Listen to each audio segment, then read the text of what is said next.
And welcome to the penultimate webinar of this term. And today's presenters we actually have, Fran Foreman, who is the Senior Education Officer for Inclusion and Wellbeing and Equality at Education Scotland. And we also have our very own Shirley Lawson, who's the Development Officer at COL Scotland.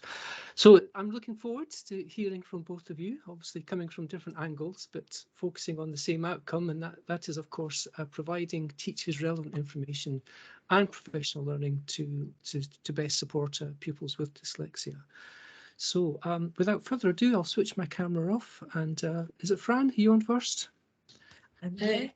Okay. Yeah, I was going to do another little introduction there. So I'll start speaking to first of all. So thanks very much, Craig, for that introduction there, and thanks very much to Fran to agreeing to do this joint webinar. It's a great chance to hear information about the support that's out there for teachers supporting learners with dyslexia through the Addressing Dyslexia Toolkit and the inclusive practice professional learning opportunities there. And then I'm going to bring in the assistive technology angle and look at the tools that are out there to help pupils to reach their full potential. I'm going to focus on the free accessibility features on devices that are already out there in schools, and the features that I've shown in online learning workshops this year and got the reaction, wow, I didn't know that was possible. And so it's not anything groundbreaking or completely new, but it's interesting to see that the basic features are not well known about, and it's our mission to change that. So, Fran, over to you to start off. Thank you. Thanks very much, Shirley. And it really is a great opportunity. I welcome it coming on one of COL's sessions. You know, I link into them and I watch them myself, and I find them really, really valuable.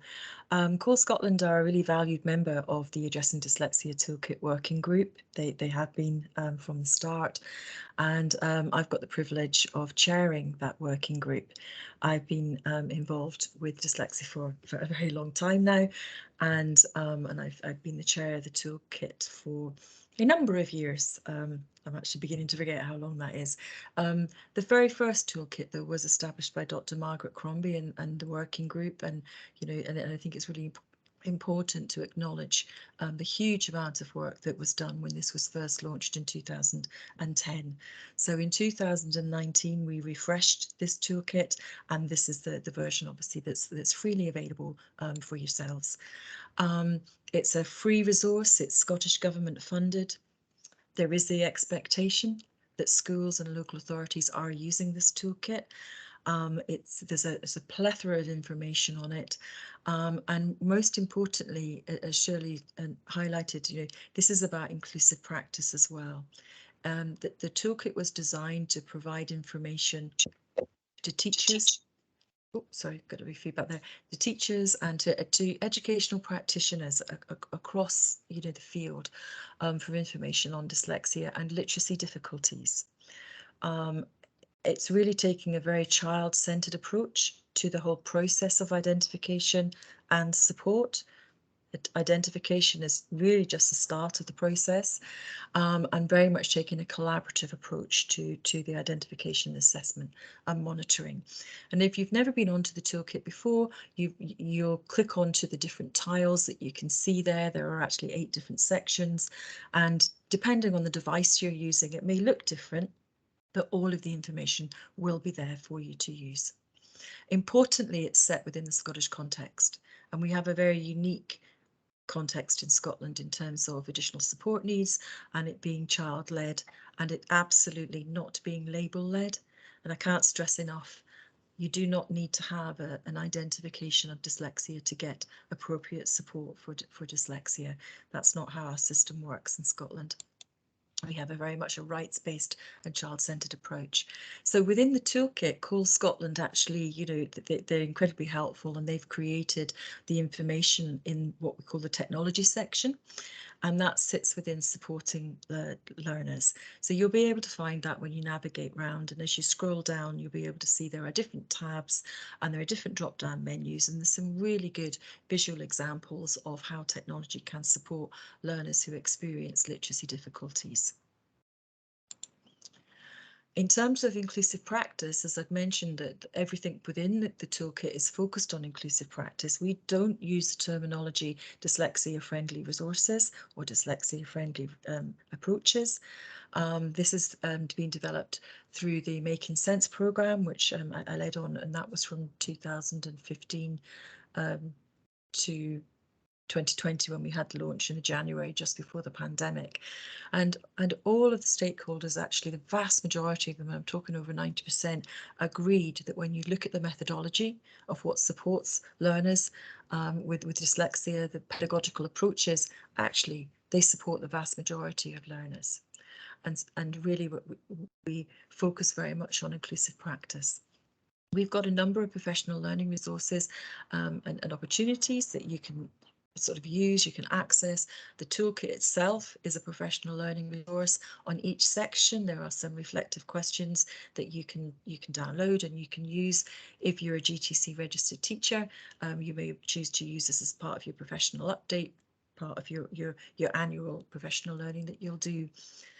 To the left-hand side on this slide, you've got the kind of the main areas that we consider that are really key when you're looking at inclusive practice. It's not an easy thing to achieve overnight.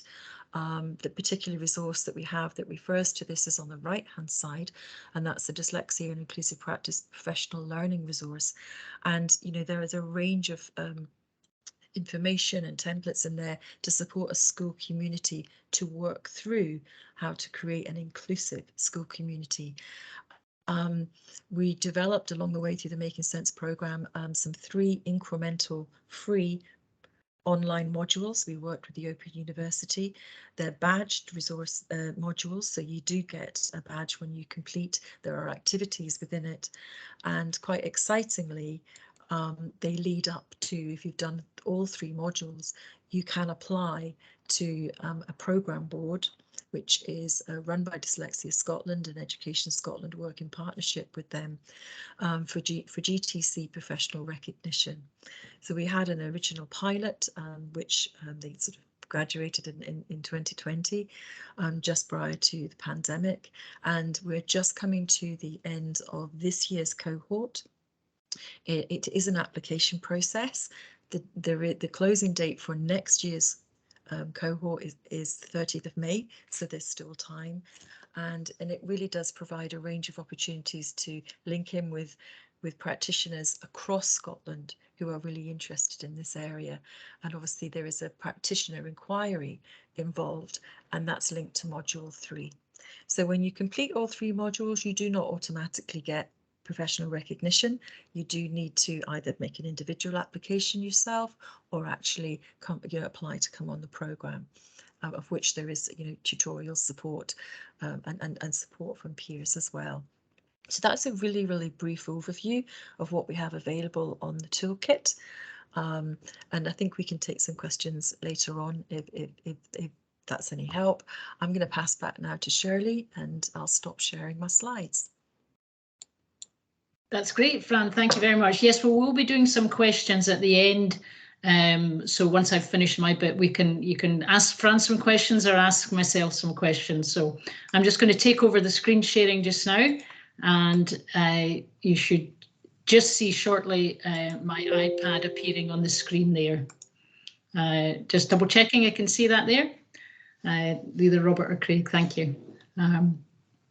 So as I said, I'm going to demo a few features that I've been told repeatedly this year by teachers that they didn't know about. So apologies if it's not new to you, but I think it's important to make sure everyone knows the basics.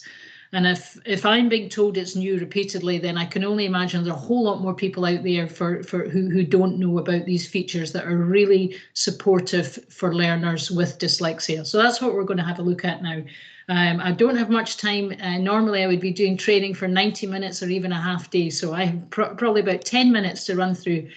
So I'm just picked out a few different features that I say repeatedly asked about, and people are surprised that they're there and find out how supportive they are. So starting with the iPad. So this is a device of choice in a few local authorities in Scotland who have gone down the line of one-to-one iPads. So therefore there's thousands of them out there. Many of them are in the hands of learners who are struggling with reading. So let's just go onto our website here.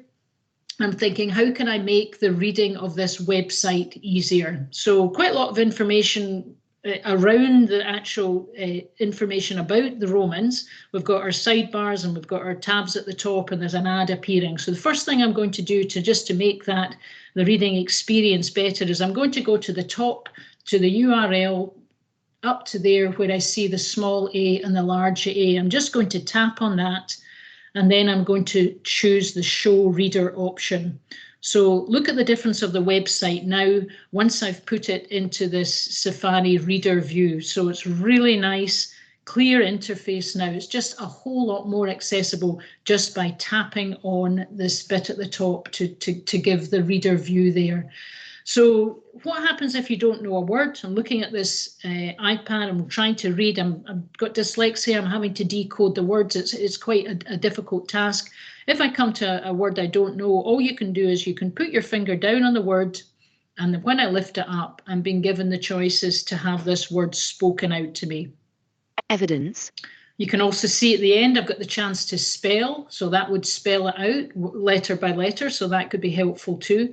I can use this way, I can just put my finger down and I can drag out the bars to give me perhaps a sentence. The Romans invaded other countries too. So this is called speak selection. But the other thing is, if I require the whole page to be read out, then I'm not going to highlight it in that way. I'm going to activate speak screen by flicking down 2 fingers from the middle of the screen at the top, and that will allow the whole screen to be read out to me. The Romans came to Britain nearly 2,000 years ago and changed our country. So you see I've got this little toolbar here, which I can put anywhere on the page I want.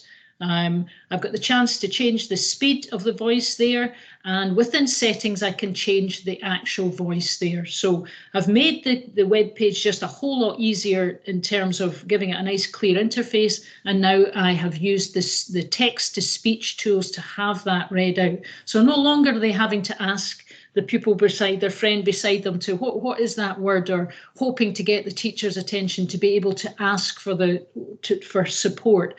And quite often we know what tends to happen is they'll bypass the word completely because they don't want to ask. So we're increasing the independence of our dyslexic learners just by these inbuilt tools on the iPad there. So it's a one-time switch on, and I'm going to show you where it is in settings just so that everyone's clear. And for anyone out there who's got iPads, please make sure this is switched on them all. So I'm going to go to the settings cog. Down the left-hand side, I'm going to go to accessibility, and down the right-hand side, I'm going to spoken content. I'll just close up this little bar here. So it's the top 2 we want switched on: speak selection, speak screen, and I put the 4th one on the highlight content, which will give you the highlighting of the text as it's being read out. So as I say, one-time switch on. Once you've got that switched on, you're good to go for text to speech, and not just for a web page. I could be in the Notes app and I'm perhaps writing up some notes. I've done the research on the web page and I'm now writing up some notes. But the good thing is, thinking about somebody with dyslexia who's perhaps got some processing difficulties, and then they're having to toggle between the Notes app and the web page. Well, I can just bring up at the bottom, I can bring up my most recent apps, I can take the web page, drag it up, put it to the right hand side and let it dock there. So I've now got my Notes app where I'm writing in, but I've got my web page here, so it's nicely formatted, it's in the nice clear reader view, and therefore I can get the information and put it into the Notes app. And because I've got my speak selection and speak screen activated, I can do on both sides. So here in my Notes app, I'm going to have this bit spoken out.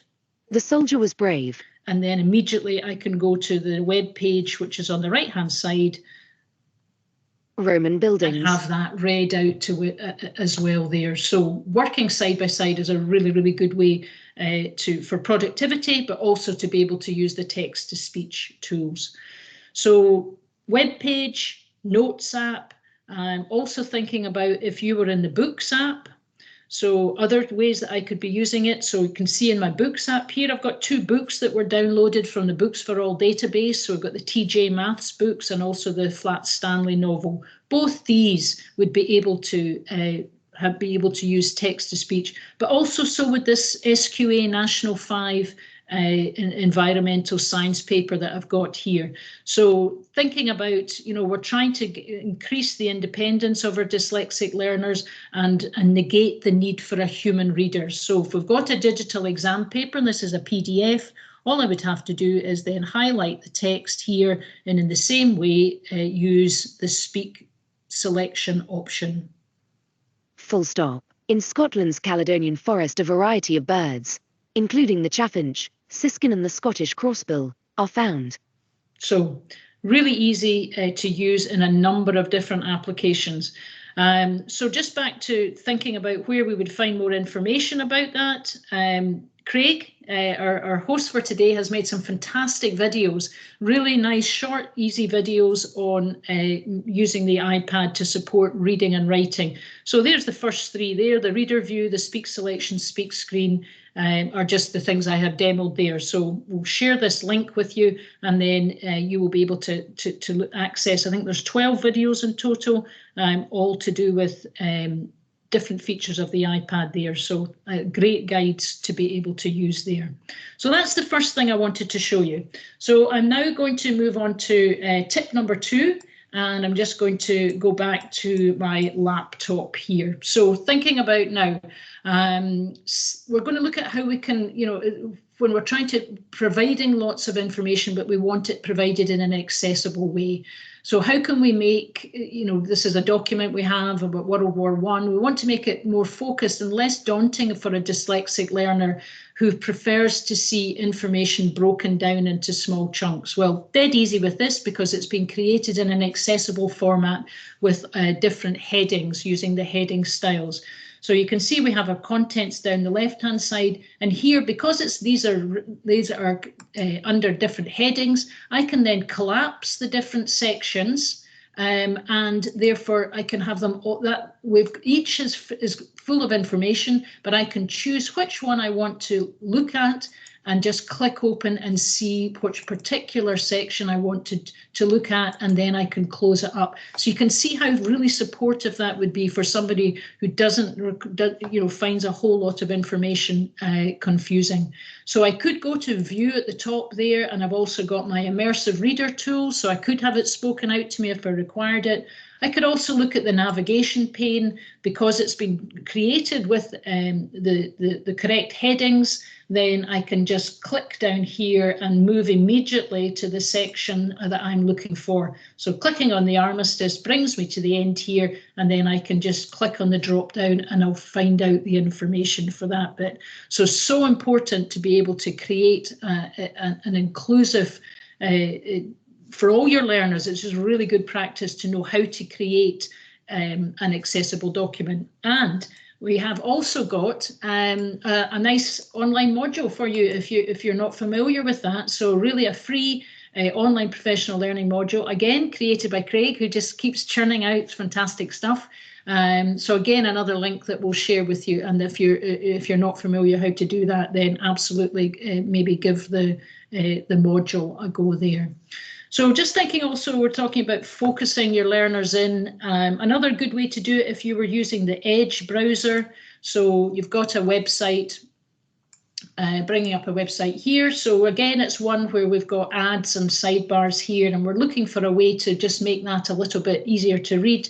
I'm going to the top here, and I see the book with the speaker icon is my immersive reader mode. So clicking on that, I've now put it into a nice easy to read.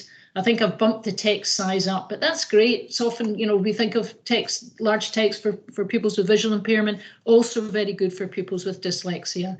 So in terms of focus, I would probably be going to the reading preferences on the right-hand side here, clicking on that and perhaps putting on line focus.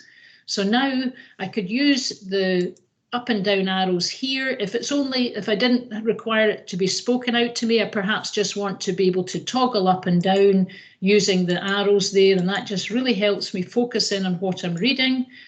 Or I would have the option of going to the top and using read aloud, but keeping the line focus on. The Vegetarian Diet, a Beginner's Guide and Meal Plan. The vegetarian diet has gained widespread popularity in recent years. So really easy, and that was using the Edge browser and the immersive reader tools there. So that was something else that, and it's the kind of thing that people are, they've kind of heard of, but they're not often sure where to find these things. So often in our online learning workshops, it's a great opportunity just as a reminder. We've got all these tools there. You're accessing them through Glow if you're using the Office 365 suite. Lots of really good tools. So let's just make sure that everybody knows where they are and how to use them.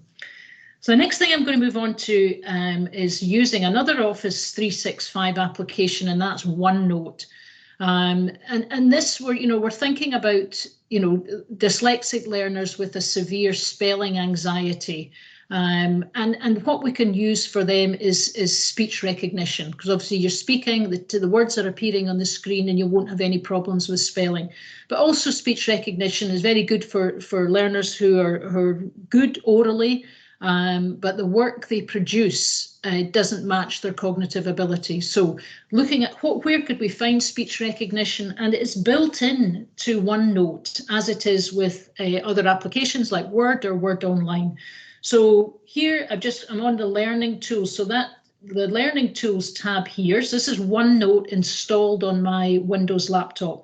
Learning tools, you can see I've got the dictate option. So instead of having to type up my answer here, I just put the cursor in the box at the bottom, click on dictate, and then it will start listening to me. So I don't have an additional headset on. I'm just using the built-in microphone on the laptop, and I'm going to start speaking. I eat raspberries and blueberries for breakfast. So pick that up nicely. I'll just bump up the size of the text so we can all see that clearly. And therefore, that's a fantastic way of being able to support your dyslexic learners who would perhaps really struggle with the spelling. But the tools are built in there, so we don't have to go and have an additional piece of software or bring in something else. It's right built into OneNote. That's what's so good about it. Then we have to think about the learners who perhaps would like to use speech recognition, but they don't have as clear speech. That perhaps they hesitate a lot. Perhaps just speech recognition is not something that's going to pick what they want to say up accurately. But perhaps we can give them the option just to leave a little audio file. So we need to be providing tools that will allow them to show what they know and allow them to perhaps give their answers in a slightly different way. So again, here within OneNote, I can go to insert, and you can see here I've got record audio. So that's just a simple way, an audio tool for recording your answer in there. So I'll show you how that works. Just clicking on that. So answering the question, how many hours each day do you play outside?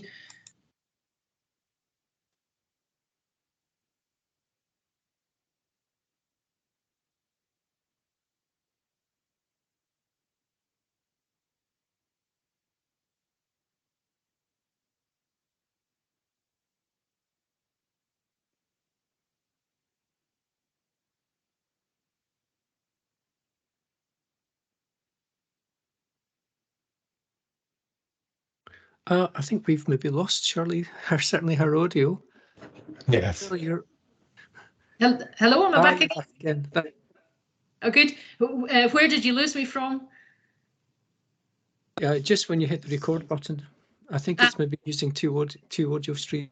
Right. Okay, good. Well, I'm back. So that's OneNote. Some really good built-in tools there. So we had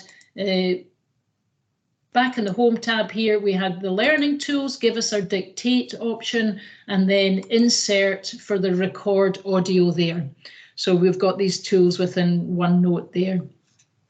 So the very last thing I'm going to show you is just, let me bring it up here, is just a new tool that we have has appeared from Microsoft. It's called Reading Progress. You see my screen has gone, we'll kick into there, I'll tell you about it. It's a new feature of Microsoft and it's proven to be a real time saver for teachers who want to check the progress of a dyslexic pupil's reading, but you know that getting them reading out loud in school is not good practice. So, and there's probably not time to listen to everyone. So, right, let me see if I can bring it up here, because I have a slide, but it's just gone a little bit blank here at the moment. PowerPoint not responding. So reading progress is free. It's built into Microsoft Teams. And it's designed to support and track reading fluency of your pupils. So you can assign them a passage to read, and they record the reading on camera or without the camera. That part's optional. And then they submit the recording to you, and you're provided with a lot of data. I think that's it. Just come up now. You can see in the second image here the data that you're provided with. On how they got on reading the passage. But you know, whether you need that data or not, it's just a quick and easy tool to hear your pupils reading and to feed back to them. So so that really is just the tip of the iceberg in the time allotted to me today. So many tools out there to support learners with dyslexia. And so therefore that, as I say, you can look at our website. We've got all the information there. So please do go and have a look at that, and get in touch if you have any questions. If you've got any questions just now, please put them in the chat panel, and I'll be delighted to see if we can answer them. And for Fran as well. Thanks, Shirley. Thanks, Fran. That was really good. I should have said at the beginning, Fran is a long-term friend of COL, so it's great to have her presenting today. So if you have any questions for Shirley or Fran, please pop them into the chat pane, or if you want, stick your hand up, and we can put your microphone on, and we could do it that way.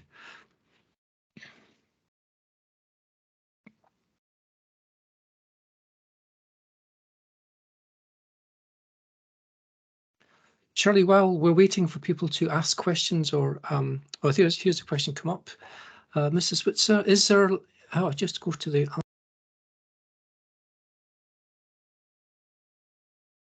Lost you, Craig. Sorry, is there info on the website about how to use Microsoft Reading Progress? There isn't on our website, but I've posted the links into the chat pane. So. Good. Yes. No, thank you. Because yes, there's another couple of new Microsoft. Well, there's always new things coming out from Microsoft. So we definitely need to add that onto our section on dyslexia on the website. Okay, a good and ongoing question by Douglas Bell. Do you find that users are self-conscious about using Dictate in a classroom setting? Some can be. It's definitely getting much more popular because there's so many ways you can use it. So whether it's Siri on the iPad or you're using Google Voice typing, it's just becoming more common for people to be speaking rather than typing. I know that in some classes there's sort of breakout spaces that they can go and do it a bit more discreetly. If you are using a headset, you can actually speak incredibly quietly and it will pick up your voice well. So hopefully it's something that's just to let people know it's a possibility. And as I say, I've seen it work really well for pupils who have this spelling anxiety, and now they feel that they're much more able and confident to use the words they're speaking rather than when they come to type or handwrite. They're really using much simpler words because they're so worried about their spelling. Thanks, Shirley. Lisa's asking, Lisa Swan, will we get a copy of this recording? Yes, Robert will send out the URL tomorrow. Susan Burkett, so many good ideas, thanks. There's some great resources. Thanks very much from Noel.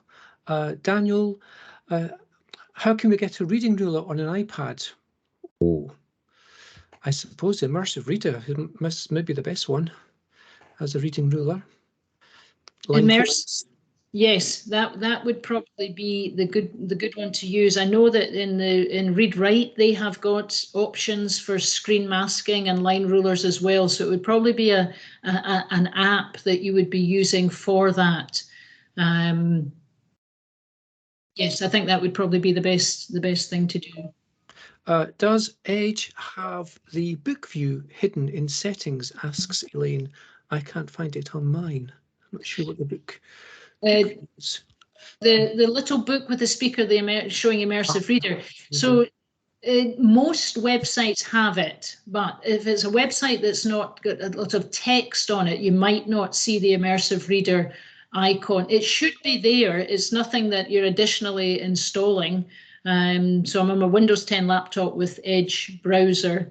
But as I say, so I know like the top level of the BBC website, you wouldn't see it, but if you actually go down into an article, it would then appear, because that the article is much more text heavy. And the good news is that if the immersive reader isn't there, the text reader is always there on all sites. So that's really good. Mark and Wright, that was brilliant as usual. Thanks, Mark.